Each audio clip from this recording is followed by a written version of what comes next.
மனவாட்டியே. எத்தனை பேர் ஆமென் சொல்றீங்க?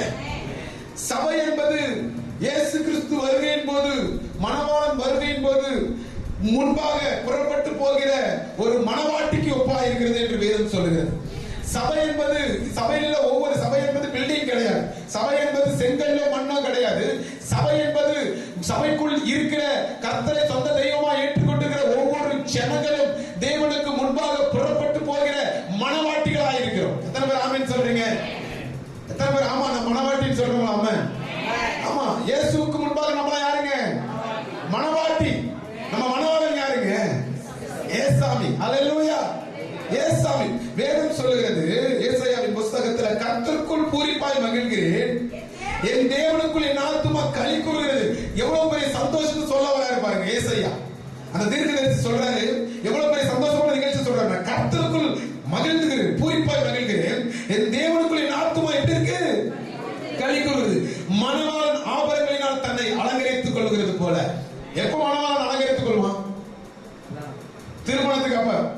மணவாட்டி நகைகளினால் தன்னை சிங்காரித்துக் கொள்கிறதற்கு ஒப்பாக, நிகராக, வேதம் சொல்கிறது நிகராக ஒரு மணவாளன் ஆயத்தமாகிறது போல, மணவாட்டி திருமணத்திற்காக நகைகளை அலங்கரித்துக் கொள்வது போல அதற்கு ஒப்பாக அவர் ரட்சிப்பின் வஸ்திரங்களை எனக்கு உடுத்துகிறார். எத்தனை பேர் ஆமென் சொல்றீங்க? ஐயா, ஆண்டவர் நம்மளை ரட்சிப்பென்னும் அலங்காரத்தினால நம்மளை என்னவா தெரிந்து கொள்றாரா? மணவாட்டியாய் தெரிந்து கொள்றார். நல்லா கவனிக்கணும். மணவாட்டின்னு சொல்லும் பொழுது ஒரு திருமணத்துல எல்லாருடைய போக்கஸ் எங்க இருக்கும்? மண பொண்ணு மேல இருக்கும், ரெண்டாவது மணவாளன் மேல இருக்கும். இவங்க ரெண்டு பேர் தான் அந்த நிகழ்ச்சியில அவங்க முகத்துல என்ன இருக்கும்? ஒரே சந்தோஷம். அவங்கள அலங்கரிச்சு வச்சிருப்பாங்க, அவங்கள ரொம்ப கேரிங்கா பார்த்துப்பாங்க, அவங்க போடுற எல்லா ஆடைகளும் புதுசா இருக்கும், அவங்கள வித்தியாசமான நகைகளால எல்லாரும் கிரீட்டிங்ஸ் பண்ணுவாங்க, வாழ்த்துவாங்க. எல்லாரும் என்ன பண்ணுவாங்க? கரங்களை கொடுத்து வாழ்த்துவாங்க. அந்த அந்த அந்த என்வரான்மெண்டே மணவாளனுக்கும் மணவாட்டிக்கும் ஒரு சந்தோஷம். ஏன் சொல்லுங்க? அவங்க தான் அந்த இடத்துல ஹீரோ ஹீரோயின். எத்தனை ஆமென் சொல்றீங்க? அந்த இடமே ஒரு சந்தோஷம். எல்லாரோட சந்தோஷம் யாருக்கு இருக்குன்னா, பெற்ற தாய் தாக்கு மணவாளன் மணவாட்டிக்கு சந்தோஷம். ஏன்னா அவங்க வாழ்க்கையில ஒரு மிகப்பெரிய ஒரு மகிழ்ச்சியான தருணம். எத்தனை பேரு தன்னுடைய திருமண தருணத்தை ரொம்ப மகிழ்ச்சியா கருதுறீங்க? ஆமென். ஒருவேளை துக்கமா கருதுறீங்க, கர்த்தரத்தை முழங்கால் பண்ணிட்டு ஜெபம் பண்ணுங்க, ஆண்டவரே மீண்டுமா சந்தோஷத்தை கொடுங்க. ஆமென். ஆனா எல்லாருடைய பார்வையும் அவர்கள் மேல விசேஷ பார்வையாக இருக்கும். they are always special. மணவாட்டி நகைகளால் தன்னை சிங்காரித்துக் கொள்வது போல, மணவாளன் தன்னை அலங்கரித்துக் கொள்வதற்கு போல ஒப்பாக அவர் ரட்சிப்பின் வஸ்திரத்தை, ஐயா, உங்களுக்கும் எனக்கும் தேவன் எப்படியாய் பார்க்கிறார் என்றால், ரட்சிப்பு என்கிற விலை மதிப்பற்ற ஒரு ஆடையை கொடுத்திருக்கிறார். அந்த ஆடையை கொடுக்கிற உங்களுக்கு பெற்றுக்கொள்ள. இன்னைக்கு எல்லாருமே ரட்சிப்பின் ஆடையை பெற்றுக்கிறோம். நீங்கள் நான் என்ன பண்ணிருக்கோம்? இயேசுவை சொந்த தெய்வமா ஏற்றுக்கொண்டிருக்கிறோம். இது மிகப்பெரிய ஒரு ரட்சிப்பின் ஒரு ஆடை. இதற்கான விலைக்கிரையும் 1000 ரூபாய் இல்ல, 1 கோடி ரூபாய் இல்ல, 10,000. நம்ம இந்தியாவில் மிகப்பெரிய பணக்காரன் பிள்ளைக்கு செய்த ஒரு திருமணத்தை அதை விட விலை மதிப்பற்ற செலவு கர்த்தர் பண்ணியிருக்காரு. எங்க பண்ணியிருக்காரு நினைக்கிறீங்க? சிலுவையில. சிலுவையில அதை விட விலை மதிப்பற்ற ஒரு காரியத்தை சிலுவையில செய்து நமக்காக ரத்தம் சிந்தி யாரும் செய்ய முடியாத ஒரு விலைக்கரையை கொடுத்து உங்களுக்கும் என்ன பண்ணிருக்காருன்னா, மணவாட்டியாக தெரிந்து கொண்டிருக்கிறார். சபை பிள்ளைகளை, மணவாட்டினா எப்படி இருக்கணும்? சோகமா இருக்கணுமா? எத்தனை பேர் மணவாட்டி நீங்க நினைக்கிறீங்க? நீங்களா மணவாட்டி தானே? மணவாட்டி தானே? மணவாட்டினா பெண்கள் மட்டும் கிடையாது. இயேசுவுக்கு முன்பாக ஆண்களும் மணவாட்டி தான். எத்தனை பேர் மணவாட்டி? அப்போ மணவாட்டியாகிய உங்களை ஆண்டவர் சொல்ற, நீ எப்பொழுது எப்படி சந்தோஷமா இரு. ஆமென். ஐயா, உலகத்துல எது நடக்குதோ எது நடக்கலையோ, உங்களையும் என்னையும் தேவன் மணவாட்டியை தெரிந்து கொண்டிருக்கிறார். ஆமென். உங்க வலப்புறத்துல 1000 பேரும், உங்க பக்கத்துல 1000 பேரும், உங்க வலதுபுறத்துல 10000 பேர் விழுந்தாலும் அதை பத்தி நீ கணக்கவே கூடாது. கர்த்தர் கூட இருக்கிறார். ஏன்னா மணவாளன் கூட இருக்கும்போது மணவாட்டிக்கு என்ன கவலை? ஆமென். உங்களையும் என்னையும் தேவன் மணவாட்டியாக வைத்து அவர் மணவாளன் கூட நின்றுருக்கார். ஆமென் சொல்றீங்க? எந்த உபத்திரம் வந்தாலும், எந்த பிரச்சனை வந்தாலும் மணவாட்டியோட மனநிலைமை எப்படி தெரியுமா இருக்கணும்? மணவாளனுடைய கையை பிடிச்சிட்டு இருக்கணும். கல்யாணத்துல சிக்கன் இல்லைனாலும் சரி, இல்ல சிக்கன் பிரியாணில கழுத்து பீஸ் வந்தாலும் சரி, என்ன பண்ணணும்? மனவாட்டி கவலையே படக்கூடாது. எப்படாவது அடிச்சுட்டு மாயிடான்னு சொல்லிட்டு என்ன பண்ணிடணும்? 2008 ஒரு நியூஸ் பேப்பர், கடவுள் இருக்கும்போது நியூஸ் பேப்பர் பாருங்க, மாப்பிள்ளை வீட்டுக்கும் பொண்ணு வீட்டுக்கும் அடி தட்டி வெட்டு குத்து நடந்துட்டு இருக்கு. என்னடா பார்த்தா கல்யாணத்துல இட்லிக்கு சட்னி இல்லையா. ஐ நாட் ஜோக்கிங், இது சீரியஸா நடந்த விஷயம். எல்லாம் நான் பதிவு வச்சிருக்கேன். நியூஸ் பேப்பர் படிக்கிற எனக்கு சிரிப்பா வந்துச்சு. இட்லிக்கு சட்னி இல்ல, மாப்பிள்ளை வீட்டுக்கு பொண்ணு வீட்டுக்கு சண்டை அடிச்சுட்டு மாயானுங்க. நான் நினைக்கிறேன் மாப்பிள்ளை வீட்டுக்கு பொண்ணு வீட்டுக்கு சண்டை வந்து மனவாட்டி மனவாளைக்கு எதனா பிரிச்சு போய் பண்ணிருக்கீங்களா? இல்ல, எக்கடாதையமா அடிச்சுட்டு போங்கடா. நான் என்ன பண்ண போறேன்? மனவாளன் கூட கையை கோத்துக்கிட்டு போறேன். அப்படிதான் ஆண்டவர் நம்மள மனவாட்டியை செய்த விலைக்கிறைய கொஞ்ச நெஞ்சலாம் கிடையாது. ஒருவர் 2 ரூபாய்க்கு நம்மள என்ன பண்ணல? ஆண்டவர் என்ன பண்ணல? விலைக்கிறையம் பண்ணல. விலை மதிப்பற்ற ரத்தத்தை சிந்தி இருக்கிறார். விலை மதிப்பற்ற உலகம் தராத ஒரு விலைக்கிறையத்தை கர்த்தர் செய்திருக்கார். எதற்காக செய்திருக்காருன்னா, ஏன் மனவாட்டி அவர் சொல்றாரு, ஏன் மனவாட்டி என் கூட சந்தோஷமா இருக்கு. ஹல்லேலூயா. எப்பவுமே ஆயத்தமா இருக்கணும். ஏன்னா மனவாளன் எப்பொழுதும் கூட இருக்காரு. இந்த காலை வேளையில ஆண்டவர் உங்களை பார்த்து சொல்ற, சபையாகிய மனவாட்டியே நீ எதை குறித்தும் கவலைப்படாத. சபையாகிய மனவாட்டியே நீ எதை குறித்தும் பாரப்படாத. சபையாகிய மனவாட்டியே யாருக்காக நீ பயப்படுற? சபையாகிய மனவாட்டியே நான் இருக்க, நீ பயப்படாதுன்னு ஆண்டவர் சொல்றேன். இந்த காலை நீ பயப்படாத, யாரை குறித்தும் பயப்படாத. மனவாளன் நான் இருக்கேன்னு சொல்ற. மனவாளன் நான் இருக்கேன், மனவாளன் நான் இருக்கேன். உனக்கு ரட்சிப்பு என்கிற அந்த ஆடையை கொடுத்தது நானு, நீதியின் சால்வையை போட்டது நானு. நீ எதை குறித்தும் பயப்படாத, நான் இருக்கேன். நான் இருக்கேன். அந்த உரிமை, அந்த பொசசிவ்னஸ் எங்கிருந்து வருது? நான் மனவாளன், நீ மனவாட்டி. ஹல்லேலூயா. ஒரு நாளும் மனவாளன் மனவாட்டியை அவமானப்படுத்த விடவே மாட்டார். அவர் சொல்றாருல்ல, நீ வெட்கப்பட்டு எப்படி விடுவார் ஆண்டவர்? மனவாட்டியை விட்டுருவாரா? மணவாளனுக்கு முன்பாக ஆடை ஆபரணங்களை தரித்து அழகாய் வந்து நிற்கிற மணவாட்டியே, இயேசுவின் ரத்தத்தினால கழுவப்பட்ட மணவாட்டியாகி நீங்களும் நானும் ஒரு நாளும் வெட்கப்படுத்த விட மாட்டேன், ஒரு நாளும் அவமானப்படுத்த விட மாட்டேன். அவர் பார்க்கறது எல்லாம் திரும்பி பார்க்கிறாரு, உங்க மேலே என் மேலே இருக்கிற விலை மதிப்பற்ற ரட்சிப்பின் ஆடையை தான் பார்ப்பார். நீ யாரு? நீ எங்கிருந்து வந்திருக்க? நீ செய்த பாவங்கள் என்ன? இன்னைக்கு நீ மனம் திரும்பி இருக்க, அதான் பார்ப்பார் ஆண்டவர். உன்னுடைய பாஸ்ட பார்க்கவே மாட்டேன். கிழக்கிற்கும் மேற்கிற்கும் எவ்வளவு தூரமோ அவ்வளவு தூரத்தை உன் பாவத்தை என்ன பண்றாரு? நான் பாவி படிச்சு சாகாத. நீ பாவியா இருந்தா ஆண்டவர்கிட்ட மன்னிப்பு கேட்டு அவர் ரட்சிப்பு என்னும் விலை மதிப்பற்ற ஆடையை போட்டுக்கோ. எத்தனை பேர் ஆமென் சொல்றீங்க? ஆனா ஒரு விஷயத்தை கவனிச்சீங்கன்னா, எப்பேற்பட்ட நிலைமையா இருந்தாலும் ஆண்டவர் அவருடைய ரத்தத்தினாலாகிய ஆடையை நம்மளுக்கு கொடுக்கிறார். ரட்சிப்பு என்னும் ஆடையை யாரை கொடுக்கிறாரு? நான் குளிக்கல, நான் பாவி சாக்கடையில உருண்டு கிடந்தேன். ஆண்டவர் நம்மளுக்கு குளிப்பாட்டி அழகுபடுத்தி அவருடைய ஆடையை நம்மளுக்கு கொடுக்கிறார். எத்தனை பேர் ஆமென் சொல்றீங்க? அவருடைய ஆடையை கொடுக்கிறார். சாதாரணமான உங்களுக்கு எனக்கு மனவாட்டியை ஆண்டவர் கொடுக்கல. மனவாட்டி என்கிற பொசிஷனை, மனவாட்டி என்கிற உரிமையை போட போகிற ஆண்டவர் கொடுக்கல. அவர் விளக்கறையை கொடுத்தார். ஆமென். நம்ம இயேசு ஆண்டவரும் நாம எதுவும் செய்யல, அவருக்கு மனவாட்டி அவருக்கு நாம எதுவும் செய்யல. ஆனா அவர் என்ன பண்றாரு? நமக்கு மிகப்பெரிய விலை கையத்தை கொடுத்திருக்கிறார். ஏன் தெரியுமா கொடுத்திருக்காரு? என் மனவாட்டி சந்தோஷமா இருக்கு. ஆண்டவருடைய நோக்கம் மனவாட்டிகளாக நீங்களும் நானும் எப்படி இருக்கணும்? சந்தோஷமா இருக்கணும். அவர் சொல்றாரு, மனவாளனாகி நான் இருக்கும் பொழுது மனவாட்டிகள் என்ன பண்ணக்கூடாது? என்ன பண்ணக்கூடாது? துக்கமா இருக்கக்கூடாது. எடுத்து வாசிங்க, மத்தேயு புத்தகத்துல 9ஆம் அதிகாரத்துல 15 வாசிங்க. இயேசு தன்னை எப்படி சொல்றாருன்னா, மணவாளன் போதஸ்டர், மணவாளன் தங்களோடு இருக்கும்போது, இயேசு எதை மேற்கொள் காட்டுறாரு? மணவாளன் தங்களோடு இருக்கும் பொழுது துயரம். இந்த இடத்துல இயேசு என்ன சொல்றாரு? மணவாளனாகி நான் உங்களோடு இருக்கிறேன்னு சொல்றாரு. யார் மணவாளன்? மணவாளன் நான் உங்களோட இருக்கேன். மணவாளன் இருக்கும் பொழுது என்ன தோழர்கள் என்ன பண்ண மாட்டாங்க? என்ன இன்டென்ஷன்னா, இயேசு மணவாளனாகி இருக்கும் பொழுது மணவாட்டிகளாக நீங்களும் நானும் எதை குறித்து என்ன பண்ணக்கூடாது? கவலைப்படக்கூடாது. இன்னைக்கு சபையாகிய அவருடைய இன்டென்ஷன் இது கிடையாது. இப்போ இன்னைக்கு அநேக சபைகள் கடைசி காலத்துல மணவாட்டிகளாக இருக்கிறோமா? இன்னைக்கு அதுதான் ஆவியானவர் உங்களோட பேச போற காரியம் தான். மணவாட்டி எப்படி இருக்கணும்? சபையாகிய மணவாட்டி நீங்களும் நானும் எப்படி இருக்கணும்? தேவனுக்கு முன்பாக எப்படி இருக்கணும்? இந்த கடைசி காலம் உங்களுக்கு தெரியுங்களா? இந்த 2024 முடிவில் 2025 பிகினிங்ல மிடில்ல கூட மிகப்பெரிய யுத்தத்துக்கு ஆயத்தமாகிட்டு இருக்கு இந்த உலகம். மிகப்பெரிய யுத்தத்துக்கு ஆயத்தமாகி இந்த யுத்தம் பெரிதாகும் பொழுது தேவனுடைய வருகை சமயமாக இருக்கிறது. ஏன்னா இஸ்ரவேல்ல சொல்லப்பட்ட பிரகாரமா, ஏசாயாவின் தீர்க்கதரிசி புத்தகத்தில் சொல்லப்பட்ட பிரகாரமா இஸ்ரவேலிலே 3வது ஆலயம் கட்டப்பட ஆயத்தமாகி அதுக்கு டெமோ விட்டு அனிமேஷன் வீடியோ டிக்ளேர் பண்ணியாச்சு. 5 சிகப்பு காளைகள் ரெடி ஆயிடுச்சு. லேவி கோத்திரத்திலிருந்து ஆசாரியர்கள் ஆயத்தமாகி பிராக்டிஸ் பண்ணி கொண்டிருக்கிறார்கள். கொயர்கள் ரெடி ஆகி கொண்டிருக்கிறது. அப்ப 3ஆம் ஆலயம் கட்டப்படும் பொழுது இயேசு கிறிஸ்து இந்த பூமியிலே வருவார் என்று வேதம் சொல்லுகிறது. அவர் வருவதற்கு முன்பாக மணவாட்டிகள் எல்லாரும் என்ன பண்ணுவாங்க? சபையாகிய மணவாட்டிகள் நீங்களும் நானும், சபையாகிய மணவாட்டிகள் நீங்களும் நானும் எடுத்துக்கொள்ளப்படுவோம் என்று வேதம் சொல்லுகிறது.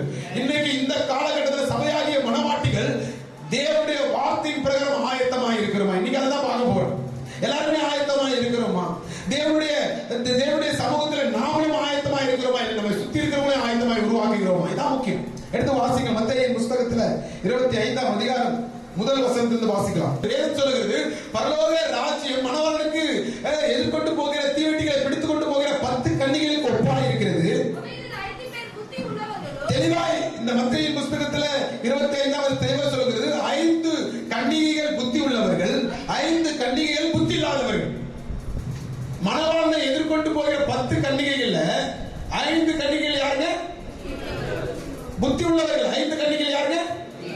புத்தி உள்ளவர்கள், புத்தி இல்லாதவர்கள். சொல்லும் போதே வேதம் தெளிவாய் சொல்கிறது, புத்தி உள்ளவர்கள், புத்தி இல்லாதவர்கள் அப்படின்றால் ஆயத்தமாய் உள்ளவர்கள், ஆயத்தமாய் தேவனுடைய வார்த்தை கேட்டுக்கொண்டிருக்கிற பிள்ளைகளே, ஆயத்தமாய் உள்ளவர்கள் என்கிற ஒரு கூட்டம் இருக்கிறது, ஆயத்தமாய் இல்லாதவர்கள் கூட. ஆனால் அதற்கு முன்பாக இந்த 10 கன்னிகைகளும் மணவாளனை எதிர்கொண்டு ஆயத்தமானவர்கள் தான், இல்லையா?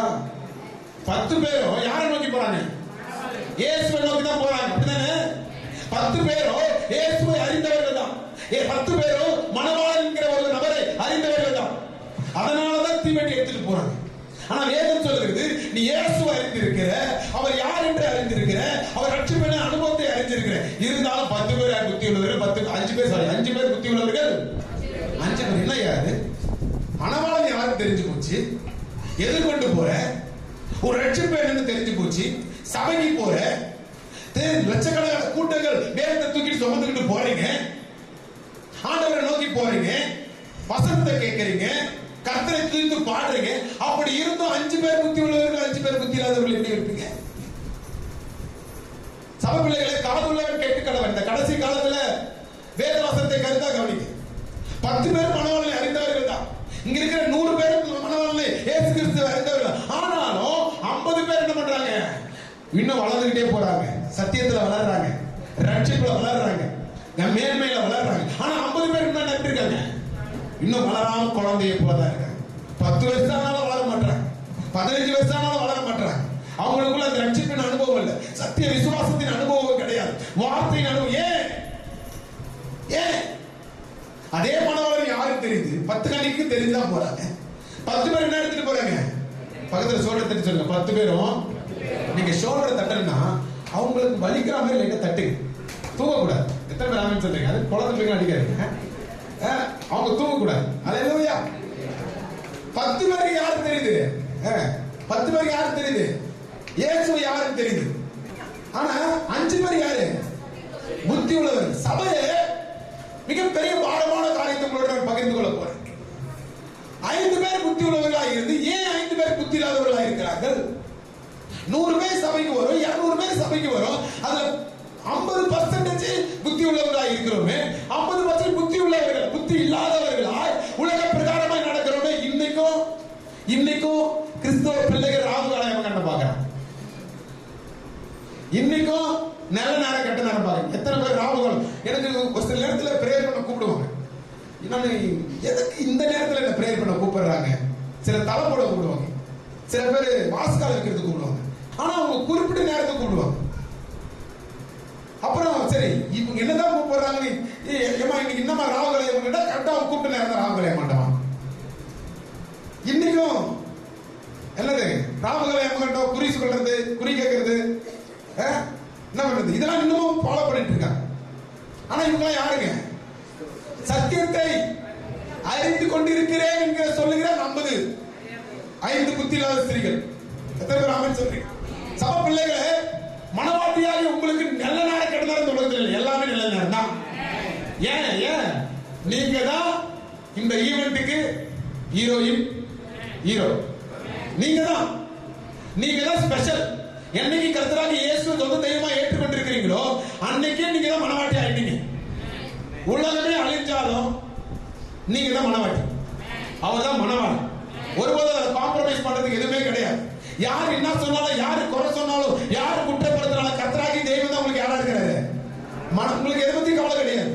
மனவாட்டி அடிக்க கவலைப்படுற மனவாளன் கூட இருந்தா நல்லா ஒரு ஜெய்ஜாண்டிக்கான புருஷன், நல்லா சம்பாதிக்கிற புருஷன் இருக்கும்போது வீட்டில் இருக்கிற மனைவி கவலைப்படுவாங்களா? கவலையே பட மாட்டாங்க. சும்மா கம்பீரமா கெத்தா நடந்து போயிட்டு வருங்க. என் வீட்டுக்காரன் பார்த்துப்பான். யாரு? என் மனவன். ஆமா, உள்ளே இருக்கு. அப்படி இருக்கா இல்லையா? அட போக பாஸ்டர், நீங்க வேற அப்படி சொல்றீங்களா? ஆமே, கர்த்தர் நல்லவர். வேதம் சொல்லுகிறது 5 ஸ்திரீகள் புத்தி இல்லாதவர்கள், 5 ஸ்திரீகள் புத்தி உள்ளவர்கள். புத்தி உள்ள ஸ்திரீகள் எப்பொழுதும் மணவாளனை குறித்து நினைச்சுக்கிட்டே இருப்பார். புத்தி இல்லாத ஸ்திரீகளோ சபைக்கு வருவேன், நான் ரட்சிக்கப்பட்டதெல்லாம் உண்மைதான், நான் வேதத்தை தூக்கிட்டு வருவேன், ஆனா மணவாளனை குறித்து என்ன பண்ண மாட்டேன், நினைக்கவே மாட்டேன். இன்னைக்கு அநேகருடைய வாழ்க்கை, அநேக கிறிஸ்தவர்கள் இன்னைக்கு பாடத்தில் சொல்லிடலாம், நீங்க மனவாட்டிகளை போல 5 புத்தி உள்ள ஸ்திரீகளை போல இருப்பீர்களா, இன்னைக்கும் இந்த பூமியை இன்னும் ரட்சிப்பு போல வந்திருக்கும், நிச்சயமா வந்திருக்கும். அடுத்தது வசனத்துல சொல்றேன், நம்ம புத்தி இல்லாத 5 ஸ்திரீகள் போல இருக்கிறத விடதான் இன்னமும் இந்த பகுதியில இன்னும் ஒரு எழுப்புதல் உருவாக வச்சிருக்கோம். எனக்கு என்ன யார் எக்கட கிட்ட போனா எனக்கு என்ன, எவன் அழிஞ்சு போனா எவன் என்ன, எவன் கூட அழிஞ்சு போனா எனக்கு என்ன. ஆனா புத்தி உள்ள ஸ்திரீயோ அப்படி இருக்க மாட்டாங்க, புத்தி உள்ள மனவாட்டியோ அப்படி இருக்க மாட்டாங்க. எப்பொழுதும் தானும் ஆயத்தமாவாங்க, மற்றவர்களையும் ஆயத்தப்படுத்துவோம். நல்லா கவனிக்கணும், புத்தி இல்லாதவர்கள் தீவெட்டி எடுத்துட்டு போறாங்க. எடுத்துட்டு போறாங்க, நெருப்பு எடுத்துட்டு போறாங்க, தீவெட்டி எடுத்துட்டு போறாங்க. புத்தி உள்ளவர்களும் எடுத்துட்டு போறாங்க. இந்த புத்தி உள்ளவர்களுக்கும் புத்தி இல்லாதவர்களுக்கும் என்ன வித்தியாசம்னா, புத்தி உள்ளவர்கள் தீவெட்டியோடு கூட எண்ணெயும் எடுத்துட்டு போறாங்க. ஐயா, புத்தி உள்ளவர்கள் இந்த வேதத்தை மட்டும் தூக்கிட்டு போகல, கூடவும் என்ன என்கிற ஜெபத்தையும் செய்துட்டே இருக்காங்க. அல்லேலூயா, ஜெபிச்சுக்கிட்டே இருப்பாங்க. தேவ சமூகத்தில் ஜெபிச்சுக்கிட்டே இருப்பாங்க. நடக்கும்போது ஜெபிப்பாங்க, போகும்போது ஜெபிப்பாங்க. ஏன்னா இவங்கெல்லாம் யாருங்க? நான் மணவாளன் வரும் வரை இந்த ஜெபம் என்னும் எண்ணெய், இந்த ஜெபம் என்னும் இந்த எண்ணெயை நான் வச்சுக்கிட்டே இருப்பேன். ஒரு நாளும் என் எண்ணெய் அமைஞ்சிட போகக்கூடாது, என் விளக்கு அமைஞ்சிடக்கூடாது, ஒரு நாளும் என் குடும்பம் அமைஞ்சிடக்கூடாது. அந்த குடும்பம் அழியாம இருக்கணும்னா இந்த ஜெபம் என்கிற எண்ணெயை என் குடும்பத்தை நான் வச்சுக்கிட்டே இருப்பேன். ஏன்னா என் குடும்பத்தில் விளக்கு எரியணும், என் குடும்பம் அணைஞ்சு போகக்கூடாது, என் பொருளாதாரம் அணைஞ்சு போகக்கூடாது, என் சரீர சுகத்தை அணைஞ்சு போகக்கூடாது. என் விளக்கு, என் ஜெபம் என்ன விளக்கு, ஜெபம் என்ன எண்ணெய், என் விளக்குல இருந்துகிட்டே இருப்பேன். அப்ப அந்த 5 புத்தியில்லாத ஸ்திரீகள் என்ன பண்றாங்க? புத்தியில்லாத ஸ்திரீகள் எடுத்துட்டு போறாங்க தீவெட்டியை, கூட எடுத்துட்டு போல. யாராவது எனக்காக செய்யட்டும், இந்த பாஸ்டர் செய்யட்டும், இந்த ஊழியக்காரர் செய்யட்டும், இந்த விசுவாசிகள் செய்யட்டும். ஐயா, உன் தீவெட்டிக்கு நீ தான் என்ன எடுத்துட்டு போ. உன் விளக்கு அணையாம இருக்கணும்னா, உன்னுடைய தீவெட்டி அணையாம இருக்கணும்னா எண்ணெயை உன் கையில நீ வச்சிருக்கணும். நீ எழுப்பி நிற்கணும். உன் குடும்பத்துக்கு நீ தான் எழுப்பி நிற்கணும். உன் பிள்ளைகளுக்கு நீ தான் எழுப்பி நிற்கணும். பாஸ்டர் நிற்பாரு, இன்னார் நிற்பாரு, மூப்பர் நிற்பாரு நினைக்காது. நீ எழுந்து நில்லு, நீ எழுப்பி உத்தரவாதம் கொடு, நீ எழுந்து ஜெபம் பண்ணு. உன் பிள்ளைகளுக்காக நீ திறப்பு நில்லு. ஆண்டவரே, எனக்கு கொடுத்த பிள்ளைகளுக்காக ஸ்தோத்திரம், எனக்கு கொடுத்த பிசினஸ்க்காக ஸ்தோத்திரம், எனக்கு கொடுத்த நன்மைகளுக்காக ஸ்தோத்திரம். நீ எழுப்பி நில்லு. யாரும் சைடு நிக்காத. யாரும் உனக்காக 5 புத்தி இல்லாத ஸ்திரீகளுக்காக 5 புத்தி உள்ள ஸ்திரீகள் என்ன எடுத்துட்டு வர மாட்டாங்க, அவர்களுக்கு தான் எடுத்துட்டு வரணும். நான் சொல்றேங்களா, உண்மை இன்னைக்கு ஸ்டேட்மெண்ட் சொல்றேன். என்னதான் நான் ஊழியக்காரனா இருந்தாலும் முதலாவது என் பிள்ளைகளுக்கு நான் ஜெபம் பண்ணுவேன். சபைக்கு முன்பாக போய் சொல்லக்கூடாது. என்னதான் நான் உங்களுக்கு மேய்ப்பனா இருந்தாலும், உங்களுக்கு ஊழியக்காரனா இருந்தாலும், முதலாவது சபை பிள்ளைகளுக்கு ஜெபம் பண்ணுவேன். முதலாவது என் பிள்ளைகளுக்கு ஜெபம் பண்ணுவேன், என் சந்ததிகளுக்கு ஜெபம் பண்ணுவேன். சபை பிள்ளைகளை நீங்க என்னதான் மூப்பரா எடுத்துட்டு போங்க, லீடரா எடுத்துட்டு போங்க, உங்க வீட்டுக்கு நீங்க எண்ணெய் நீங்க தான் எடுத்துட்டு போங்க. ஆமென் சொல்றேன். பாஸ்டர் பார்த்து பாரு, என்ன பார்த்து பாருங்க, வருத்தப்பட நினைக்க கூடாது. ஏன் என் பிள்ளைங்களுக்காக யார் ஜெபம் பண்ணுவா? உன் தீவெட்டிக்கு நீ தான் விலங்கு எடுத்துட்டு போகணும், இன்னொருத்த எடுத்துட்டு வர மாட்டான். அதுல ஒரு ஒரு ஒரு ஆஃபர் எல்லாம் கொடுத்துருக்காங்க. என்ன ஆஃபர்னா, ஒரு ஒரு குறிப்பிட்ட அமௌண்ட் எக்ஸ்ட்ரா கொடுத்துட்டாங்கன்னா அந்த பெரிய போதகரே ஜாஷுவா பேர் சொல்லி ஜோம் பண்ணுவோம். பெரிய போதகர், வாவ் அமேசிங் வண்டர்ஃபுல் இல்ல, என்ன ஆமோஸ் பிரதர் கரெக்ட் தானே, சூப்பர் இல்ல. பெரிய பாஸ்டர் என்ன பண்ணுவார்னா எல்குனா பிரதர் பேர் சொல்லி, அன்பு ஆண்டவரே எல்குனா பிரதருக்காக ஜெபிக்கிறேன். வாய்ப்பே கிடையாது. உன் தீவெட்டிக்கு நீதான் என்ன எடுத்துட்டு போகணும். சபையே உன் குடும்பத்துக்கு நீதான் ரெடியா இருக்கணும். புத்தி உள்ள ஸ்திரியா இருந்தீங்கன்னா, புத்தி உள்ள மனவாட்டியா இருந்தீங்க, சபை எப்படி இருக்கணும்னா அந்த 5 புத்தி இல்லாத ஸ்திரீகளை போல இருக்கக்கூடாது. சபை என்கிற மனவாட்டி அந்த 5 ஸ்திரீகளை போல புத்தி உள்ளவர்களா இருக்கணும். எத்தனை பேர் ஆமென் சொல்றீங்க? ஹalleluya. யாரும் சொல்லுவாங்க, யாரும் ஜெபிப்பாங்க, யாரும் தலைமையில கை வச்சு உங்களை தாளம் தட்டவன்னு விரும்ப கூடாது. நான் சொல்றீங்களா, நீ எப்ப வேகமா வளருவனா நீ ஜெபிக்க ஆரம்பிக்கும் போது வளரும். உன் கையில என்ன இருந்துகிட்டே இருக்கணும். முதல் காரியம் என்ன பண்றாங்கன்னா தன்னுடைய கையில என்ன எடுத்துட்டு போல. இரண்டாவது காரியம் மணவாளன் வரதுக்கு தாமதிக்குது. சில பேர் சொல்லல, ஆண்டவர் இப்போ வருவாரு அப்போ வருவார், ஆண்டவர் அவர் வரட்டும் அதுக்குள்ள என்ன பண்ணிட்டு வந்துடுறேன், இந்த உலக ஆசை பாசங்களை முடிச்சுட்டு வந்துடுறேன், உலக பாவங்களை. இன்னைக்கு அநேக கிறிஸ்தவர்கள் தான் செய்துட்டு இருக்காங்க. உலகத்தில் இருக்கிற மக்களுக்காக நம்ம பிரசங்கம் பண்றோமோ இல்லையோ, உள்ள இருக்கிற பிள்ளைகளுக்காக நம்ம ஜெபிக்கணும். அநேக கிறிஸ்தவர்கள் ஆண்டவர் வருவதற்கு தாமதிக்கும் சொல்லிட்டு உலக பிரகாரமே நம்ம வாழ்ந்துட்டு கிட்ட வரும்போது நம்ம டப்புனி எழுந்து உட்காந்துலாம் நினைக்கிறேன். உட்காந்து இந்த பஸ் ஸ்டாண்ட்ல உட்காந்துருக்கு பாத்தீங்களா, பஸ் ஸ்டாண்ட் இந்த போண்டா பஜ்ஜி எல்லாம் விற்கும். பஸ் வரதுக்கு லேட் ஆக சொல்லிட்டு போய் 2 போண்டாவே 2 பிளேட்ல வாங்கி வச்சு சாப்பிட்டுருப்போம். டீ எடுத்து இந்த கையில வச்சிருப்போம். பஸ் வந்து தூக்கி போட்டு ஓடுவோம். பாத்துருக்கீங்களா மனுஷர்களை? ஏன் வரும்போது பாத்துக்கலாம். பஸ் வந்த பிறகு அந்த போண்டாவே சாப்பிட மாட்டான், பஜ்ஜியை சாப்பிட மாட்டான், டீயை சாப்பிட மாட்டான். காசையாவது கொடுப்பானு தெரியல, பாதியில விட்டு ஓடிடுவானு தெரியல.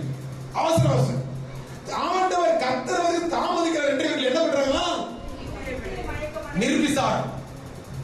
சபைகளில் என்ன இருக்கக்கூடாது, மனவாட்டியாகிய சபைக்கு என்ன இருக்கக்கூடாது, நிர்விசாரம் இருக்கக்கூடாது. பரவாயில்ல, அடுத்த வாரம் சண்டே நம்ம என்ன ஆத்மாவுக்கு என்ன சுவிசேஷம் சொல்ல போறோம். ஐயா நீ எப்பொழுதும் ஆயத்தமா இருக்கணும். நேரம் வாய்ச்சாலும் நேரம் வாய்க்கலனாலும் எப்படியாவது மக்களுக்கு அன்புடைய அன்பு சொல்லு, சுவிசேஷம் சொல்லு. நீ சொல்ற நேரத்தில் ஒரு குடும்பம் காப்பாற்றப்படும். நீ போய் சொல்ற நேரத்தில் உன்னை அறியாமலும் ஒரு குடும்பம் காப்பாற்றப்படும். உன் பிள்ளைகள் காப்பாற்றப்படுவார்கள். எத்தனையோ குடும்பங்கள் மத்தியில் ஊழியம் செய்யும் பொழுது ஆக்சிடென்டா போயிருக்கேன், மீட் பண்ணிருக்கேன். இப்ப மீட் பண்ணும்போது அந்த தருணம் அவர்களுக்கு ஒரு காப்பாற்றப்பட்ட தருணமாய் மாறி எத்தனையோ குடும்பங்கள், நிறைய குடும்பங்கள் அத்தனை குடும்பங்களுக்கும் அது ஒரு மிகப்பெரிய ரட்சிப்பாய் மாறி. சபை பிள்ளைகள் உங்களோட நான் பாரத்தோடு பேசுறேன். ஆண்டவர் வரதுக்கு தாமதமாகுதுன்னு சொல்லி உங்களுக்குள்ள என்ன இருக்கக்கூடாது, நிர்விசாரம் இருக்கக்கூடாது, அஜாக்கிரதை. பரவாயில்ல, கொஞ்சம் தூங்கி எழுந்துக்கலாம். சபைக்கு கிளம்புவது பார்த்திருக்கீங்களா? 8 மணி சபைக்கு என்ன 6 மணி வரைக்கும் படுத்துட்டு இருப்போம். கடந்து திறந்து டைம் ஆயிடுச்சு. இன்னும் எத்தனை மணி நேரம் இருக்கு? 2 மணி நேரம். 7 மணி ஆகும். அப்புறம் இன்னும் எத்தனை மணி நேரம் இருக்கு? 1 மணி நேரம். அப்புறம் 7 ஆகும். ஒரு 1/2 மணி நேரம் லேட்டா போனா என்ன ஆகும்? ஒன்னும் குடி மொழிகிட்டு போயிடல. அப்புறம் 8 ஆயிடும். கரெக்டா மெசேஜுக்கு போயிடலாம். என்ன பண்ண நடக்கும்? சபை பிள்ளைகளை, கர்த்தர் உங்க வாழ்க்கையில் அற்புதத்தை ஆசீர்வாதத்தை செய்யும் போது மட்டும் உங்களுக்கு உடனே வேணும். இல்ல தாமதிக்க கூடாது. தாமதிச்சா உடனே அழுகுது. ஏன் ஆண்டவரை தாமதிக்கிறீங்க? நான் நல்லவன் இல்லையா? என் வாழ்க்கையில மட்டும் எவ்வளவு தாமதம்? ஐயா, தேவனை தேடுகிறதுலயும் அவரிடத்துல உறவு கொள்றதுலயும் அவரிடத்துல சமாதானமா இருக்கிறதுலயும் அதுக்கு மட்டும் தாமதம், அதுக்கு மட்டும் நிர்விசாரம், அதுக்கு மட்டும் சாக்கு போக்கு. ஊழியத்தை செய்து மற்ற குடும்பங்களுக்கு, பக்கத்தில் இருக்கிற வீடுகளுக்கு கர்த்தருடைய அன்பை சொல்றதுக்கு மட்டும் சாக்கு போக்கு வேணும், எக்ஸ்கியூஸ், காரணம். ஒரு சில குடும்பங்கள் மத்தியில், ஒரு சில வாலிப பிள்ளைகள் மத்தியில், சகோதரர்கள் மத்தியில் கர்த்தருடைய அன்பை சொல்றது மட்டும் எக்ஸ்கியூஸ், தாமதம். ஆனா ஆண்டவர் உங்க வாழ்க்கையில செய்யற நன்மைக்கு மட்டும் நாடக்கூடாது. ஆண்டவரே ஏன் தாமதிக்கிறீங்க? என் வாழ்க்கையில, என் குடும்பத்திலேயே அவங்க நன்மை நடக்கல, என் குடும்பத்திலேயே அதிசயம் நடக்கும். சபை பிள்ளைகளை கருத்தாக முடியும். நீங்க கர்த்தருடைய சந்நிதியில, கர்த்தருடைய சமூகத்துல அந்த 5 புத்தியுள்ள ஸ்திரீகளை போல இருந்தீங்கன்னா உங்களுக்கு நடக்க வேண்டியது தாமதம் இல்லாம நடக்கும். உங்க குடும்பத்துக்கு வர வேண்டிய நன்மைகள் தாமதம் இல்லாம வரும். உங்க குடும்பத்துக்கு வர வேண்டிய ஆசீர்வாதங்கள் தாமதம் இல்லாமல் வரும். உங்க குடும்பத்துக்கு வர வேண்டிய சந்தோஷம் தாமதம் இல்லாமல் வரும். உங்க குடும்பத்துக்கு வர வேண்டிய சுகம் தாமதம் இல்லாமல் வரும். தாமதிக்க ஆண்டவர் பொறுமையா இருக்கு. நிறைய நேரத்துல நம்ம முகத்துல என்ன இருக்குன்னு தெரியுது இல்லை. பிரதருடைய முகத்துல என்ன இருக்கு மட்டும் பாருங்க. நம்ம முகத்துல என்ன இருக்குன்னா இல்ல தெரியுது இல்ல. பிரதருடைய முகத்துல என்ன இருக்குன்னு மட்டும் தெரியுது இல்ல. ஆண்டவர்கிட்ட எதிர்பார்க்க தோணுதான். நிர்விசாரம் இருக்கக்கூடாது, சோம்பல் இருக்கக்கூடாது, கேர்லெஸ்னஸ் அஜாக்கிரதை என்ன இருக்கக்கூடாது, இருக்கவே தேவனுக்கு முன்பாக இருக்கக்கூடாது. சபைக்கு போவோம் வாருன்னு சொன்னா என்ன இருக்கணும், சந்தோஷம் இருக்கு. எத்தனை பேர் சந்தோஷம் இருக்கு? அப்படியா? அவ்வளவு சந்தோஷம் தான் தூக்கம் வரக்கூடாது. என்ன இருக்கக்கூடாது, சோர்வு இருக்கக்கூடாது. தேவனுடைய சமூகத்துல தேவனுடைய ஆலயத்துக்கு போறோம், வார்த்தையை கேட்க போறோம், சத்தியத்தை கேட்க போறோம், வாழ போறோம். ஏன் சத்தியம் தான் வாழ வைக்கும். என்ன ஆமென் சொல்றீங்க? வசனம் சொல்லுது, அவர் வருவது தாமதம் நிற்கிறார் என்று நித்திரை மயக்கமாய் தூங்கி விட்டார். நான் சொல்றேன், அந்த தூங்குற நேரத்திலேயாவது போய் எண்ணெய் எடுத்துட்டு வந்துருக்கலாம்ல. அவர் சொல்ற ரேசன் சொல்றல, 1 மணி நேரமாவது விழித்திருந்து ஜெபிக்க கூடாதா? அந்த தூங்குற நேரத்தையாவது இவங்க தீவெட்டிக்கு தேவையான எண்ணத்தை என்னைய அதுவும் செய்ய என்ன பண்றீங்க? தூங்குறீங்க. அடுத்த வருஷம் வாசிங்க. நடு ராத்திரியில இதோ மணவாளன் வருகிறார். இப்ப நடு ராத்திரியில மணவாளன் வராரு, எதிர்கொண்டு போகும். ஐயா வசனம் சொல்லுது, அவர் எந்த நேரத்தில் வருவான்னு தெரியாது. அவர் ராத்திரியில வருவாரா, பகல்ல வருவாரா, வெடியாகல வருவாரா, இல்ல நடு மத்தியானத்துல வருவாரான்னு தெரியாது. ஆனா வருவார். அவர் வரும் பொழுது இப்படின்றதுக்குள்ள நம்ம புறப்பட்டு போகணும். எனக்குள்ள ஒரு மிகப்பெரிய பாரம், இந்த பகுதியில ஒரு மிகப்பெரிய எழுப்புதலை கர்த்தர் கொடுக்கணும்.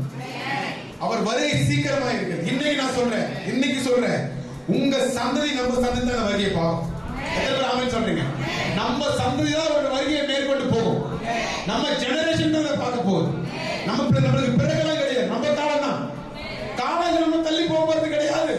நீங்க இந்த உலகத்துடைய சூழ்நிலையை நீங்க ஆராய்ந்து பாருங்கள். எசேக்கியேல் தீர்க்கதரிசன புத்தகமும் ஏசாயாவின் தீர்க்கதரிசனமும் நிறைவேறிக் கொண்டிருக்கிறது. எருசலேமில் நிறைவேறிக் கொண்டிருக்கிறது. அவர் நிறைவேறிக் கொண்டிருக்கிற தருணத்தில் எல்லாத்தையும் டிக்ளேர் பண்ணிட்டான். அந்த ஆர்டர் டிக்ளேர் பண்ணிட்டான். அதுக்கு அனிமேஷன் வெளியிட்டான். அதுக்கான பிராக்டிஸ் நடக்குது. லேவி கோத்திரத்திலிருந்து ஆசாரியர்கள் ரெடி ஆயிட்டாங்க. எல்லாமே ரெடியா இருக்கு. கோயில் எப்போ கட்டாங்களோ அவர் அந்த ஒளிவு மலை மேலே வந்து இறங்குவார். அவர் இறங்குவதற்கு முன்னாடி நீங்களும் நானும் எடுத்துக்கொள்ளப்படும். இறங்குறதுக்கு முன்னாடி எடுத்துக்கொள்ளப்படும். எத்தனை பேர் ஆமென் சொல்றீங்க? ஐயா கேரளா இருக்கிறாதீங்க. வெந்ததை சாப்பிட்டு விதி விதை சாப்பிடுறது போகிறது கிடையாது. என்னைக்குமே என்ன இருக்கணும், இன்னைக்கு இந்த தருணத்துல தேவனுடைய வருகை வருமானா நீங்கள் நான் ஒருத்தரைக்கு விட்டு கூடாது. இந்த இடம் என்ன ஆயிடணும், எம்டி ஆகணும். ஒருத்தர் கூட விட்டு போக கூடாது. பறக்க போற மேல நீ பிடிக்க போற அப்படிலாம் இருக்க கூடாது. பாட்டு எடுக்குன்னா சேர்ந்து பறக்கணும்னு இருக்கணும். எத்தனை பேர் ஆமென் சொல்றீங்க? ஐயா அந்த அனுபவம் எப்படி இருக்குன்னு எனக்கு தெரியல. ஆனா அதுல ஒரு சந்தோஷமான அனுபவம் இருக்கு தெரியுது. ஆனா ஒரு சொந்தக்காரனை விட்டு போக கூடாது. அவன் மட்டும் மேல போயிட்டு மேல பறக்கும் பொழுது கீழே இருக்கிற அநேகர்கள் விட்டுட்டு ஐயோ கொய்யோன்னு கத்த விடக்கூடாது. அது அதை விட நான் இன்னமும் பறக்கிறது ஒரு சந்தோஷமா இருந்தாலும் எத்தனை பேர் அந்த விசுவாசம் வந்துருச்சு? நிச்சயமா நம்ம பார்ப்போம்ல. சபையிலே உங்களுக்கு விசுவாசம் இருக்கா? நிச்சயமா பார்ப்போம்ல. வருகையில் எடுத்துக்கொள்ளப்படுவோம்ல. அதில் மாற்று கருத்து கிடையாது இல்ல. ஆனா உங்க சொந்த பந்தங்களை யாரையும் விட்டு போக கூடாது. உங்க உறவுகளை யாரும் விட்டு போக. அந்த 5 புத்தி உள்ள ஸ்திரீகளை போல நீங்க ஆயத்தமா இருக்கணும். மற்றவர்களையும் ஆயத்தப்படுத்தணும். நீங்க ஆயத்தமா இருக்கணும். மற்றவர்கள் என்ன பண்ணுங்க, ஆயத்தப்படுது. உங்களால முடிஞ்சவரை என்னுடைய ஃபர்ஸ்ட் என்னன்னா, உங்க உறவுகளை யாரையும் விட்டுறாதீங்க. உறவுகளை விட்டுறாதீங்க. மனநம்பியை விட்டுறாத. உச்சித்தமா பெரியவர்களை விட்டுறாத. சபை பிள்ளைகளை நாளைக்கு பார்த்துக்கலாம், நாளைக்கு மனம் திரும்பிக்கலாம், இந்த பாவத்தை நாளைக்கு விடலாம். சில பேர் சொல்லுவோம் இல்ல, 1ஆம் தேதி பிறந்துட்ட பிறகு நான் குடிக்கிறதையே விட்டுருவேன். ஆனா 31ஆம் தேதி குடிச்சது 1ஆம் தேதி தெரியாது. 1ஆம் தேதி என்ன பண்ற, குடிக்கிறதையே விட்டுருன்னு சொல்ற நபரு அந்த 31ஆம் தேதி வெடிய குடிச்சிருப்பான் பாத்தீங்களா? அவன் 2ஆம் தேதி வரைக்கும் குடி என்ன பண்ணிருக்காரு, ஹேங் ஓவர்ல இருப்பான். அது அப்படியே சிக்கிட்டு இருக்கு. ஐயா, நீ மனம் திரும்புதல் இன்னைக்கே திரும்பணும். உன் பாவங்களை விட்டு, உன் தவறுகளை விட்டு, நீ பேசுகிற கெட்ட வார்த்தைகளை விட்டு உன் திரும்புதல், மனம் திரும்புதல் இப்பவே இருக்கும். நாளைக்கு நாளைக்கு நாளைக்கு தலைப்படாது. இன்னைக்கு தேவனுடைய வருகை வந்தா என்ன பண்ணணும்? ஆயத்தமா இருக்கும். சபையாகிய மனவாட்டி இன்னைக்கு கர்த்தருடைய வருகை வருமானால் இன்னைக்கு ஆயத்தமா எப்படி இருக்கணும்? வசனம் தொடர்ந்து வாசிங்க, எல்லாம் கவனிங்க. தீவெட்டிகளை ஆயத்தப்படுத்தினார்கள் என்ற வசனம் சொல்கிறது என்றால் அவர்கள் கையிலே வைத்திருந்த அந்த எண்ணெயை ஊற்றிதான் ஆயத்தப்படுத்தியிருப்பார்கள். கவனிக்கிறீங்களா? அப்ப அந்த இடைப்பட்ட காலத்துல அவர்கள் எண்ணெய் கொஞ்சம் கொஞ்சமா குறைஞ்சிக்கிட்டே வருது போல, ஆனா முழுமையா காலியாகும். உங்களுடைய ஜெபமோ என்னுடைய ஜெபமோ தேவனிடத்தில் ஏற்படுகிற தாகமோ குறையவே கூடாது, குறையவே கூடாது. அந்த பாரம் குறைய கூடாது. அநேக பிள்ளைகள் ஊழியத்துக்கு வரும்பொழுது பாரத்தோடு வந்திருப்பீங்க, ரட்சிக்கப்படும் போது பாரத்தோடு வந்திருப்பீங்க. ஆனா ஆண்டவருடைய வருகையின் போது வருமட்டும் நீ இந்த பாரத்தை இழந்துடாது. அந்த பாரம் இருக்கணும், அந்த ஏக்கம் இருக்கணும். ஊழியத்தை ஆரம்பிக்கும் போது குதிச்சு குதிச்சு வந்துடணும். ரட்சிக்கப்படும் போது ஒரு உற்சாகம், ஆண்டவருக்காக ஏதாவது செய்யணும், உற்சாகமா செய்யணும். ஆனா நாளோட குறையுது. குறைய விடாத, குறைய விடாத. மற்ற கிறிஸ்தவர்களை, பெயர் கிறிஸ்தவர்களை பார்க்காத. மத்தவன் என்ன பண்றான்? அவன் ஜெபிக்கிறானா, அவன் சபைக்கு போறானா, ஊழியத்திற்கு முழு தூணாய் நிக்கிறானா, அவனை பார்க்காத. கர்த்தர் உனக்கு கொடுத்திருக்கிறத நீ பாரு. உன்னை எதற்காக தெரிஞ்சு கொண்டாரு? உன்னை எதற்காக முன்குறிச்சு வச்சிருக்காரு? உன்னை ஏன் உன்னை பேர் சொல்லி அழைத்திருக்கிறார்? அதே சொல்றது, அழைக்கப்பட்டவர்களோ 10 பேர், தெரிந்து கொள்ளப்பட்டவர்களோ 5 பேர். அப்படிதான் எடுத்துக்கணும். அழைக்கப்பட்டவர்களோ அநேகர், தெரிந்து கொள்ளப்பட்டவர்களோ ஒரு சிலர் தான் வசனம் சொல்லுங்க. எல்லாரும் செய்யறத நம்ம செய்யணும் அவசியம் கிடையாது. வசனம் என்ன சொல்றது? செய். உனக்கான அழைப்பை நீ நிறைவேற்று, உனக்கான திட்டத்தை நிறைவேற்று. ஆண்டவர் என்ன சொல்றாரு? நீ என் மனவாட்டி, நான் வரும்பொழுது என்ன பண்ண எனக்கு ஆயத்தமா இருன்னு சொல்ற. மனவாட்டி எதை குறிச்சாவது கவலைப்படக்கூடாதுன்னு சொல்றாரு. எதை குறிச்சாவது நீ வருத்தப்படாத, நான் உன் மனவாள நான் உன்னை பார்த்துக்கிறேன்னு சொல்றேன். எத்தனை பேர் ஆமென் சொல்றீங்க? எத்தனை பேர் ஆமென் சொல்றீங்க? அவங்க சொல்ற பாருங்க, சத்தத்தை கேட்ட உடனே என்ன பண்றாங்க? வாசிங்க. ஆயத்தப்படுத்தினார்கள். புத்தி இல்லாதவர்கள் புத்தி உள்ளவர்களை நோக்கி, உங்க எண்ணெய எனக்கு கொஞ்சம் கொடு. எப்படி கொடுக்க முடியும்? எப்படி கொடுக்க முடியும்? நான் பறக்க போறேன், நான் பறக்க போறேன். நீ என்ன கேக்குற? உன் காலை கொஞ்சம் கொடு, நான் தொங்கிட்டே மேல வரேன்னு சொல்றேன். கொடுப்பீங்களா? வாய்ப்பை விட்டுறக்கூடாது. கிடைச்ச வாய்ப்பை விட்டுற முடியுமா? ஐயா, இத்தனை வருஷம் பூமியில தேவனுடைய சமூகத்திற்கு உண்மையாக உத்தம வாழ்றதுக்கு அவர் வருகையின் போது ரகசிய வரிகளை எடுத்துக்கொள்றப்பதான் எல்லாருக்கும் பாரும். நீ விட்டு போவாத, நான் உன்னை எப்படிலாம் கூட அன்பா பழகினேன், நீ நண்பன், நீ டீ குடிக்க வரும்போதெல்லாம் உங்கூட வந்தனே, நீ கோலம் போடும் போதெல்லாம் உனக்கு கோலமா போட்டு விட்டுனேன், நீ பிரியாணி சாப்பிடும் போதெல்லாம் உன் தட்டுல இருந்து ஒரு பீஸ 10 பைசா பிரயோஜனம் கிடையாது. என்ன சொன்னாலும் ஒண்ணும் பண்ண முடியாது. வேதம் சொல்லுது, 2 பேர் மாவாரிப்பார்களாம், ஒருத்தர் எடுத்துக்கொள்ளப்படுவாங்களாம். ஒருத்தர், ஐயோ உங்களோட தானே இருந்தேன், இத்தனை வருஷமா உங்களோட தானே இருந்தேன். யாருக்காக அவன் கேட்கறாங்க, எண்ணெயில இருந்து கொஞ்சம் எண்ணெய எப்படி எப்படி முடியும்? பாஸ்டர், இத்தனை வருஷமா நீங்க தானே ஜெபிச்சீங்க, ரகசிய வரைக்கும் வந்துருச்சு பாஸ்டர், நீங்க மட்டும் பாருங்களே, என்னையும் கூட கூட்டிட்டு போங்க. ஒண்ணும் பண்ண முடியாது.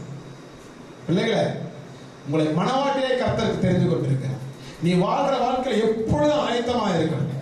இன்னைக்கும் தேவனுடைய சத்தத்தை கேட்கிற திராணி உள்ளவர்களாக யாரும் அந்த நேரத்தை சப்போர்ட்டுக்கு வர மாட்டாங்க.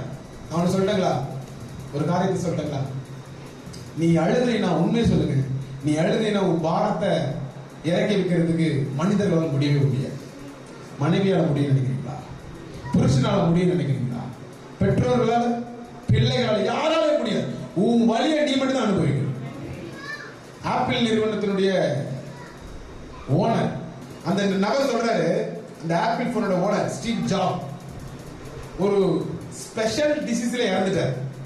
அவர் சொல்றாரு, ஏன் வலி, என்னுடைய வேதனையை, நான் எவ்வளவு பணம் சம்பாதிச்சிட்டேன், பேர் புகழ் சம்பாதிச்சிட்டேன், என்னுடைய வலியை, என்னுடைய வேதனையை எனக்காக யாராலையும் அனுபவிக்க முடியுமா? ஒரு நபருக்கு கேன்சர், ஒரு மிகப்பெரிய பிசினஸ்மேன், தமிழ்நாட்டு பிசினஸ்மேன், அவர் சொல்றாரு, என்னுடைய மனைவி ஒரு வித்தியாசமான கேன்சர்ல பாதிக்கப்பட்டு இறக்குறாங்கன்னு சொல்றாரு. அந்த வலியை அவங்க கணவனால பேர் பண்ணிக்க முடியுமா? முடியுமா? அந்த அந்த வேதனைய மனைவியால பேர் பண்ணிக்க முடியுமா? இல்ல, முடியாது. உன் வலிகளும் உன் வேதனைகளும் நீ மட்டும் தான் அனுபவிக்கும். ஏன்? உண்மைங்க, உண்மை. உன் வலிகளை நீ தான் அனுபவிக்கும். புருஷன் சொல்லாலும் பிரசவ வலிய கணவன்மார்கள் அனுபவிக்க முடியுமா? அனுபவிக்க முடியாது. அவர்களுடைய வலி அவர்கள் தான் அனுபவிக்க முடியும். நீங்கள் ஆயத்தமாய் இருந்தால் ஒழிய உங்களுக்காக யாரும் ஆயத்தமாய் இருக்க முடியாது. நீங்கள் ஜெபிச்சால் ஒழிய உங்களுக்காக யாரும் ஜெபம் பண்ண மாட்டாங்க. சபை பிள்ளைகளே, உங்களுக்காக ஒருவேளை உன் மனைவி ஜெபிக்கலாம், ஆனால் உனக்காக நீ தான் பாரமாய் ஜெபிக்கணும். உன் பிள்ளைகளுக்காக நீ தான் ஜெபிக்கணும். உன்னுடைய தொழிலுக்காக நீ தான் ஜெபிக்கணும். யாரோ ஜெபிக்காத நீ அசதியா இருந்துடக்கூடாது. யாரோ ஜெப எண்ணெயை எடுத்துட்டு வந்து உன் தலையில தாளம் தட்டுவான்னு நினைக்காத. நீ முழங்கால் படிட்டு ஜெபம் பண்ணு. நீ தேவ சமூகத்துல காத்திரு. நீ ஆயத்தமாயிரு. அவர் வருகையின் போது எனக்காக 1 மணி நேரம் ஜெபிக்க முடியுமா பூபாலத்திற்கு கேட்ட வேலை கேட்க அவர் என்ன சொல்றாரு? கிளம்புறதுக்கு டைம் ஆயிடுச்சு, போயிட்டே இருப்பாரு சொல்றாரு. நீங்க ஆயத்தமா இருந்தீங்கன்னா உங்க ஆசீர்வாதத்தை எவனாலே ஸ்டாப் பண்ண முடியாது. நீ ஆயத்தமா இருக்கணும். ஹல்லேலூயா, ஹல்லேலூயா. உன் ஆயத்தை எவனும் தடைப்படுத்த முடியாது. உனக்காக யாரும் ஆயத்தமாவும் இருக்க முடியாது. உனக்காக நான் நினைச்சிருக்கேன், எனக்காக சபை பிள்ளைங்க ஜெபம் பண்ணுவாங்க, என்னுடைய பாதுகாப்பு இல்ல, என் பாதுகாப்பு நான் தான் முழங்கால் படிக்கணும். ஆமா, சபை பிள்ளைகள் ஜெபிக்கிறது நல்லது, மற்றவர்களுக்கு ஜெபிக்கிறது நல்லது. ஆனா நான் விழித்திருந்து மனவாளன் வரும்போது இருக்குன்னா நான் தான் கையில என்ன வச்சிருக்கணும்? எண்ணெய வச்சிருக்கணும். சபை பிள்ளைகளை சபையாகி மனவாட்டியாகி உங்களை பார்த்து ஆண்டவர் சொல்றாரு, எப்பொழுது அது வாசி சிஸ்டர் அவங்க கேக்குறாங்க, எங்களுக்கு கொஞ்சம் கொடுங்க. ஏன் தீவட்டிகள் அணைந்து போகிறது? நிறைய பேர் சொல்றாங்க, என் காதல வந்தது, பாஸ்டர் இத்தனை மாசமா நான் சபைக்கு வரேன், என் வாழ்க்கையில ஒரு மாற்றங்களே வர மாட்டேது. சபைக்கு வர்றதுனால உன் வாழ்க்கையில மாற்றங்கள் வராது சொல்றேன். சபைக்கு வர்றதுனால மாற்றம் வராது. சபையில சொல்லி கொடுக்கிற வார்த்தையை கேட்கணும், விசுவாச வார்த்தையை கேட்கணும். கேட்டு அந்த வார்த்தை எங்க எடுத்துட்டு போகணும்? உன் இருதயத்துல எடுத்துட்டு போகணும். உன் இருதயத்துல எடுத்துட்டு போயிட்டு திரும்ப எங்க வரணும்? உன் வாயில பேசணும், விசுவாச வார்த்தைகளை பேசணும். நீ சபைக்கு வந்தா உன் வாழ்க்கையில அற்புதம் நடக்காது. கடமைக்கு வந்து உட்காந்துட்டா நடக்காது. குடும்பம் வாழுமா? நான் சொல்றேன், வாழாது. கேட்கிற வசனத்தை விசுவாசம் இல்லாமல் கேட்டபடியால் அவர்கள் வாழ்க்கையில பிரயோஜனம் இல்லை. சொல்றாங்க, எங்களுக்கு கொஞ்சம் எண்ணெய் கொடுங்க. கேட்கறா இல்லையா? எங்களுக்கு கொஞ்சம் எண்ணெய் கொடுங்க. அந்த தூங்குற நேரத்தில் போய் எண்ணெய் எடுத்துட்டு வந்துருக்கலாம். ஐயா சொல்றீங்களா? பணம் போயிட்டு கூட திரும்பி வரும். எழுந்து போன உறவுகள் கூட நீங்க நல்லா இருந்து திரும்ப வந்து சேர்த்துக்கோ. பார்த்துருக்கீங்களா? நீ கஷ்டப்படும் போது, நீ அழும் போது உறவுகள் இருக்காது. நீ கொஞ்சம் செழிப்பா, நீ பார்க்கறதுக்கு பிரைட் ஆயிட்டுனா தேடி வரும். இவன் என் வீட்டு பிள்ளைன்னு சொல்லுவான். இழந்து போன உறவுகள் கூட ஒண்ணு சேரும். இழந்த நாட்கள் மட்டும் ஒரு திரும்பி வரவே வர. உன் நாட்களை நீ இழக்காத. உன் நாட்கள் என்ன பண்ணாத? இழக்காத. நீ ஜெபிக்கிற நாட்களை நாளைக்கு ஜெபிச்சுக்கலாம், நாளைக்கு முழங்கால் பண்ணிட்டுக்கலாம், நாளைக்கு தேவனுடைய சமூகத்துல இன்னைக்கு ஒரு நாள் ஃபுல்லா சேட்டை பண்ணிட்டு என்ன பண்ணணும்? ஒரு நாள் ஃபுல்லா சேட்டை பண்ணிட்டு அடுத்த நாள் போய் என்ன பண்ணிக்கலாம்? 8 மணி நேரம் ஜெபிக்கலாம். ஒரு நாள் நீ வேஸ்ட் பண்ணிக்க. நான் சொல்றீங்களா? நேரம் ஆச்சாரம் வாய்க்காலும் நீ நடந்து போகும்போது ஜெபம் பண்ணு. நீ உட்காந்துட்டு இருக்க போது ஜெபம் பண்ணு. தனிப்பட்ட நேரத்தில் ஒரு 5 நிமிஷம் நீ அமர்ந்து இருக்கும் போது ஒரு ஜெபம் பண்ணு. வேலை ஸ்தலத்தில் இருந்தாலும் ஸ்தோத்திரம் பண்ணு. நீ படிக்கிற இடத்துல உட்கார்ந்தாலும் நீ கர்த்தர் இடத்துல ஸ்தோத்திரம் பண்ணு. ஜெபிக்கிறத விட்டாத. நீ தனிப்பட்ட ரூம்ல தான் ஜெபிக்கணும். நீ நடக்கும் போது, வேலையில போகும்போது, கடலுக்கு போகும்போது, மீன் பிடிக்க போகும்போது, பிசினஸ் பண்ணும்போது, வேலை ஸ்தலத்துல இருக்கும்போது, ஸ்கூல்ல இருக்கும்போது, ஸ்டூடெண்டா இருக்கும்போது, கிளாஸ் ரூம்ல இருக்கும்போது கூட ஸ்தோத்திரம் பண்ணு. நீ ஜெபிக்கிறத நாளைக்கு ஜெபிச்சுக்கலாம், நாளைக்கு தூங்கி வந்திருக்கலாம், நாளைக்கு என்ன இல்ல, இன்னைக்கே செய். ஜெபிக்கணும் ஆசைப்படுற இன்னைக்கே ஜெபம் பண்ணு. துதிக்கணும் ஜெபம் இன்னைக்கே ஜெபம் பண்ணு. வாலி பிள்ளைங்க சொல்லுவாங்கல்ல, கொஞ்ச நேரம் விளையாட்டு வந்தலாம், கொஞ்ச நேரம் வந்து பார்த்துட்டு வந்தலாம், கொஞ்ச நேரம் நண்பர்கள் மத்தியில போயிட்டு வந்தலாம். நீ செய்யற நேரத்தை வேஸ்ட் பண்ணாத. உன் வாலிப பிரகாசமா இருக்கணும்னா உன் நேரத்தை கவனத. அப்புறம் நான் பறக்க போற மேல நீ பிடிக்க போற கால சொல்லுங்க. நான் பறக்க போற மேல நீ கால. அப்படிதான் இருக்கும். இன்னைக்கு எங்கூட படிச்சவங்க, எங்கூட படிச்ச அநேக பிள்ளைங்க, இன்னைக்கு அநேக பிள்ளைங்க மீன் பிடிச்சிட்டு இருக்காங்க.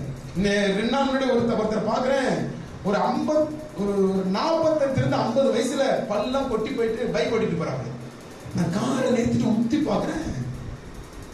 அவருக்கு 45 வயசுலாம் கிடையாது, 50 வயசுல கிடையாது, பல்லெல்லாம் கொட்டி போச்சு. என் வயசு 38 வயசு. குடிச்சு குடிச்சு குடிச்சு ஆளு ஜைஜாண்டிக்கா மாறி முடியெல்லாம் நிறைச்சு போய் கூலி வேலை செய்துட்டு இருக்காங்க. படிக்கிற பிள்ளைகளும் சரி, விசுவாச பிள்ளைகள் உங்க நேரத்தை வீணடிச்சீங்கன்னா, உங்களுடைய காலங்களை நீங்க கழிச்சிட்டீங்கன்னா, உங்க நிலைமையும் உங்க எதிர்காலமும் கவலைக்குரியதாயிருக்கும். உங்க வாழ்வை பிரயாணத்தை வேஸ்ட் பண்ணாதீங்க, உங்க நாட்களை வேஸ்ட் பண்ணாதீங்க, ஜெபிக்கிற நாட்களை வேஸ்ட் பண்ணாதீங்க, படிக்கிற நாட்களை வேஸ்ட் பண்ணாதீங்க. நான் திரும்ப சொல்றேன், இன்னைக்கு என்பது நாளைக்கான எதிர்காலம், நேற்று என்பது இன்னைக்கான நாள். இன்னைக்கு நீ வேஸ்ட் பண்ணினா நாளைக்கு எதிர்காலத்தை வேஸ்ட் பண்ற. எதற்கு ஆமென் சொல்றீங்க? இன்னைக்கு நீ சிம்பிள், நான் முடிச்சேன், சிம்பிள் ஒரு விஷயத்தை கவனிங்க. இன்னைக்கு நீ ஜெபிச்சினா நாளைக்கு உங்க எதிர்காலம் நல்லா இருக்கும். இன்னைக்கு நீ தூங்குனீனா நாளைக்கு அற்புதத்துக்காக கையேந்தி நிக்கணும். அற்புதம் செய்யுங்க ஆண்டவரே, அற்புதம் செய்யுங்க ஆண்டவரே, அற்புதம் செய்யுங்க ஆண்டவரே. இன்னைக்கு நீ ஜெபிச்சினா உன் எதிர்காலம் வாலி பிள்ளைகளை நான் பாடத்தோட சொல்றேன், நீ இன்னைக்கு ஜெபிக்க ஆரம்பி, இன்னைக்கு துதிக்க ஆரம்பி, நாளைக்கு உன் எதிர்காலம் ஆசீர்வாதமாய், நிச்சயமா ஆசீர்வாதமா. யாரை குறிச்சு கவலைப்படாத, யாரை குறிச்சு பயப்படாத, உன் எதிர்காலம் நிச்சயமா ஆசீர்வாதமா இருக்கும், எதிர்காலம் ஆசீர்வாதமா இருக்கும். ஆனா என்ன பண்றோம்? வாலிப பிரயாயத்துல ஒரே சந்தோஷம், வாலிப பிரயாயத்துல ஒரே அசட்டை. புத்திமதிகளை அசட்டை பண்றனா நீ டேஞ்சர் பொசிஷன்ல போயிட்டு இருக்கிறனா. புத்திமதிகள் கடிந்து கொள்வதை நீ அசட்டை பண்ணாத. பெற்றோர்கள் உன்னை திட்டும் பொழுது, பெற்றோர்கள் உன்னை கடித்துக் கொள்ளும் பொழுது, தகப்பன் பெரம்பை கையாளவில்லை என்றால் பிள்ளை எங்க தள்ளுறான்? நரகத்துக்கு தள்ளுறான், நரகத்துக்கு தள்ளுறான். ஒரு சில நேரங்கள்ல பெரம்புதான் புத்தி வருது, பெரம்புதான் என்ன பண்ணுது? என்ன பண்ணுது? பிள்ளைகளுக்கு அறிவுரை சொல்லுது. பெற்றோர்கள் அன்பான வார்த்தைகள் அறிவுரை சொல்லவில்லை, பெரம்புதான் என்ன பண்ணுது? பிள்ளைகளுக்கு நல்ல புத்திமதிகளை சொல்லுது. உண்மை சொல்லுங்களா? இன்னைக்கு புத்திமதிகள் நீ கேட்கறதுக்கு நீ கஷ்டப்பட்டீங்கன்னா நாளைக்கு நீ வேற இடத்துல புத்திமதிகள் கேட்கணும். கர்த்தருடைய வார்த்தை அன்பா கொடுத்து கேட்டுங்க. நிறைய பாரமான காரியங்கள் நான் பார்த்தேன், நிறைய பாரமான காரியங்களை கேட்கிறேன். சபை பிள்ளைங்க நீங்க நல்லா இருக்கணும், நீங்க வாழணும், சுகமாய் இருக்கணும், சத்தியத்தை கேட்டு வாழுங்க, மனவாட்டிக்காய் நடந்து கொள்ளுங்க, தூங்காதீங்க, அசதியாய் இருக்காதீங்க, நிர்விசாரமாய் இருக்காதீர்கள், எப்பொழுதும் ஜெபத்துல தரித்து நில்லுங்க. பிள்ளைகளுக்காக தொடர்ந்து ஜெபத்தில் நில்லுங்க, உங்க சந்ததிக்காக தொடர்ந்து ஜெபத்தில் நில்லுங்க. நாளைக்கு சொல்லாத, வாழை பிள்ளைங்க நாளைக்கு சொல்லாத. நாளை என்பது கிடையாது, கர்த்தர் கொடுக்கிற ஈவு. யாருக்கெல்லாம் தெரியுமா நாளைக்கு ஒன்று இருக்கா? அது நாளைக்கு கண்ணு தொடர்ந்துதான் இருக்கு. வேதம் சொல்லுகிறது கர்த்தர் உண்டு பண்ணின நாள், இதிலே மகிழ்ந்து களி கூறுங்கள். நாளைக்கு என்பது கர்த்தர் கொடுக்கிற ஈவு, நாளைக்கு என்பது ஒன்று கிடையாது. நாளைக்கு என்பது கர்த்தர் கொடுக்கிற கிஃப்ட். இன்னைக்கு சந்தோஷமாயிரு, இன்னைக்கு ஜெபம் பண்ணு, நாளைக்கு மறந்து, நாளைக்கு ஜெபம் பண்ண மறந்துரு, இன்னைக்கு ஜெபம் பண்ணு, நாளைக்கு ஆராதனை மறந்துரு, இன்னைக்கு ஆராதனை செய். கர்த்தர் உன்னோடு கூட இருப்பார். அப்படி எழுந்து இருக்கலாம்.